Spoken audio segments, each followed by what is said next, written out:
Dear friends, मैं doctor पवन बासनीवाल आपका स्वागत करता हूं, वेलकम करता हूं। फ्रेंड्स, आज अपन बात करने वाले हैं आरयूएचएस के एग्जाम पेपर 2020 का जो फिफ्थ सेम की बात है। फिफ्थ सेम का जो सब्जेक्ट रहेगा फार्माकोग्नोसी फाइटोकेमिस्ट्री, इसको आप मॉडल पेपर के हिसाब से बात कर सकते हैं या कौन कौन से क्वेश्चन इंपॉर्टेंट है वो बात कर सकते हैं। किस तरह से क्वेश्चन लिखेंगे, किस तरह से आंसर करेंगे, आंसर को करने का तरीका बताने वाला हूँ। ये सारी चीज आपको डिस्कस करने वाला हूँ। तो देखिएगा, ये वाला जो फिफ्थ सेम की बात कर रहे हैं, जो फार्माकोग्नोसी और फाइटोकेमिस्ट्री की बात हो रही है, ये जनरली आपको कैंडिडेट्स के इंस्ट्रक्शंस होते हैं। वैसे आपको पता होगा, लेकिन मैं थोड़ा सा ब्रीफ कर देता हूं। पहला पॉइंट होता है, आपको पेपर पे कुछ नहीं लिखना रोल नंबर के अलावा। यदि आप कुछ लिखते हैं तो उसके लिए आपको अनफेयर मींस में काउंट किया जा सकता है। दूसरा पॉइंट है सेक्शन ए के लिए क्वेश्चन 1 और क्वेश्चन 2, जिसमें 5-5 क्वेश्चन होंगे और ये दो शॉर्ट क्वेश्चंस होंगे, जिसमें हर क्वेश्चन 2 नंबर का होगा। इस तरह से 20 नंबर के सवाल होंगे। अब मैं बात करता हूं थर्ड पॉइंट की, जो सेक्शन बी के लिए है, जिसमें क्वेश्चन नंबर 3, 4 एंड 5 होंगे। इसमें से आपको 2 क्वेश्चन करने हैं। 3 क्वेश्चंस की अवेलेबिलिटी रहती है, मतलब आपके पास चॉइस रहता है। हर क्वेश्चन 10 नंबर का होता है। यहाँ पे इस तरह से ये सेक्शन 20 नंबर का होता है। अब बात करते हैं फोर्थ पॉइंट की। क्वेश्चन सेक्शन सी के लिए होता है, जिसमें 2 क्वेश्चन होते हैं 6 और 7, जिसमें एक में 5 और एक में 4 क्वेश्चन सब सेक्शन होते हैं। इस तरह से यहाँ पे हर क्वेश्चन के यहाँ पे 5 नंबर होते हैं और इस तरह से टोटल 35 मार्क्स का होता है। ओके, तो इस तरह से यहाँ पे आपको क्या करना है, अटेम्प्ट करना है क्वेश्चंस को। अब किस तरह से अटेम्प्ट करना है वो चीज बताता हूं। देखिए दोस्तों, पहला सेक्शन की बात हो रही है, फर्स्ट सेक्शन ए की बात हो रही है, जिसमें आंसर पहले करना, answer the following questions in a very short. उसमें देखिएगा पहला क्वेश्चन है डिफाइन टर्म एल्कलॉइड्स। एल्कलॉइड्स को डिफाइन कैसे करना है वो चीज है। तो सिंपल सा डेफिनेशन लिखना है और एग्जाम्पल लिखना है, तो आपको 2 नंबर पक्के मिल जाएंगे। यदि आपको लैंग्वेज पूरी नहीं आती तो उसको पॉइंट्स में भी लिख सकते हैं, जिसमें 5 एल्कलॉइड्स की डेफिनेशन के पॉइंट्स होते हैं। फिर उसके बाद में enlist the various chemical test for digitalis. यहाँ पे ध्यान देना, डिजिटालिस से रिलेटेड मैंने एक वीडियो बना रखा है, डिस्क्रिप्शन बॉक्स में मिल जाएगा। इससे रिलेटेड जो जो भी आपको क्वेश्चंस देखना है वो सारे देख लीजिएगा। फिर उसके बाद में give biological source and uses of senna. Again मैंने सेना पे एक वीडियो बना रखा है। सिंपल सा इसका एक नाम लिखना है, बायोलॉजिकल सोर्स मतलब बॉटनिकल नेम लिखना है, और उसके बाद में इसके यूजेज लिखने 2-3, तो आपको आंसर पूरा हो जाएगा। फिर आता है डिफाइन एक्सट्रैक्शन। तो एक्सट्रैक्शन का यहाँ पे सिंपल सा डेफिनेशन लिखना है, तो आपका आंसर कंप्लीट होगा। फिर उसके बाद में क्वेश्चन है write chemical constituent of uses of rauwolfia. दोस्तों, राउल्फिया भी मैंने एक अलग से वीडियो बना रखा है, तो उसके पूरे क्वेश्चंस कौन कौन से बनते हैं वो सारी चीज देखना, आपको पूरा आंसर मिल जाएगा। फिर उसके बाद में देखना answer the following questions in the very short. पहला क्वेश्चन देखिएगा, write biological source and chemical source of clove. Again मैं बात करूंगा क्लो पे भी। क्लो का यहाँ पे सिंपल सा सोर्स मतलब बॉटनिकल नेम यूजेनिया कैरियोफिलस बोलते हैं। इसके केमिकल कांस्टेंट जो मेन यूजेनियल जिसको बोलते हैं वो लिखना है, उसका आंसर कंप्लीट हो जाएगा। सिंपल सा। नेक्स्ट है क्लासिफाई रेजिन्स, मतलब रेजिन्स को डिफाइन करके क्लासिफाई करेंगे तो आपको पूरे नंबर मिलेंगे। क्लियर। फिर आता है देखना राइट अडल्ट्रेंट्स ऑफ सेना। सेना के अडल्ट्रेंट्स कौन कौन से होते हैं वो लिखना है। अब मैंने बताया अभी सेना से रिलेटेड मैंने वीडियो बना रखा है, डिस्क्रिप्शन बॉक्स में लिंक मिल जाएगा, सारा पूरा का पूरा सेना के बारे में बता रखा है। ओके। फिर आता है write chemical test for the purine alkaloids. तो प्यूरिन एल्कलॉइड्स के लिए ध्यान होगा आपको कौन सा टेस्ट होगा, इसके लिए वो टेस्ट का नाम लिखना, प्यूरिन एल्कलॉइड का एग्जांपल लिखना आपको इस तरह से। ओके। प्यूरिन एल्कलॉइड का जनरली आपको पता होगा म्यूरेक्साइड टेस्ट होता है। उसके बाद में आता है enlist methods of extraction for volatile oils. तो ध्यान देना वोलेटाइल ऑयल क्या होता है, उसके लिए डेफिनेशन वेरी शॉर्ट आंसर में लिखना, एक लाइन में लिखना है, और उसके मेथड्स के सिर्फ नाम लिखना है, आपका आंसर कंप्लीट हो जाएगा। इस तरह से यहाँ पे एक और दो क्वेश्चन कंप्लीट करने थे। यहाँ आपके पास चॉइस नहीं है, 10 नंबर ये वाला, 10 नंबर ये वाला, 20 नंबर आपको बहुत अच्छे से स्कोर कर सकते हो दोस्तों। तो ध्यान रहे, इसमें स्कोर करने के लिए और पास करने के लिए बहुत अच्छा सेक्शन है। ओके। अब मैं बात करता हूं सेक्शन बी की। सेक्शन बी में देखिएगा, यहाँ पे कोई से 2 क्वेश्चन करना है। पहला क्वेश्चन देखिएगा, give the source specific chemical test and biosynthesis of atropine. तो देखिएगा बायोसिंथेसिस ऑफ एट्रोपिन यहाँ पे कंप्लीट मैंने डिस्क्राइब कर रहा है, डिस्क्रिप्शन बॉक्स में मैंने आपको दिख रखा है, इसका लिंक ले रखा है, उसको देखें समझिए तो आपको सारी समझ में आ जाएगा।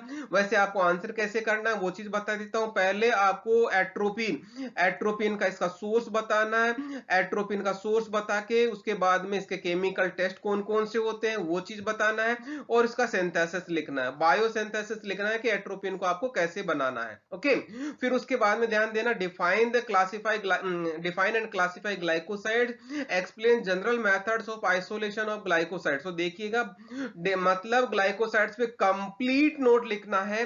तो कैसे, पहले डेफिनेशन लिखेंगे, डेफिनेशन के बाद में ग्लाइकोसाइड क्लासिफिकेशन लिखेंगे, क्लासिफिकेशन के बाद में इनके एक्सप्लेनेशन करेंगे आइसोलेशन मेथड्स के। तो यहाँ पे क्लासिफिकेशन में ध्यान रहे वहां पे डिस्क्रिप्शन जरूर देना है, तभी आंसर आपका कंप्लीट माना जाएगा। उसी तरह से आइसोलेशन के जो मेथड्स हैं उनको भी आपको डिस्क्राइब करना है। फ्लो डायग्राम में बनाओगे तो आपको क्या करेंगे, बहुत अच्छा आंसर क्लियर होगा और मार्क्स भी ज्यादा मिलेंगे। ओके, फिर आता है right A note on application of latest technique in isolation identification of crude drugs. तो ध्यान देना लेटेस्ट टेक्निक कौन कौन सी है। सबसे पहले तो आपको आइसोलेशन और आइडेंटिफिकेशन इनका डेफिनेशन बताना है, फिर उसके बाद में कौन कौन सी टेक्निक्स है वो लेटेस्ट टेक्निक आपको लिस्ट करके उसको डिटेल में बताना है। क्यों डिटेल में जाना जरूरी है, क्योंकि 10 नंबर का सवाल है, इसलिए आपको आंसर कंप्लीट करना है। ओके, फिर नेक्स्ट आता है दोस्तों सेक्शन सी। सेक्शन सी में ध्यान देना, छठा क्वेश्चन है जिसमें कोई से 4 क्वेश्चन करने हैं। यहाँ पे 5 क्वेश्चन दे रखे हैं। Explain the shikimic acid pathway.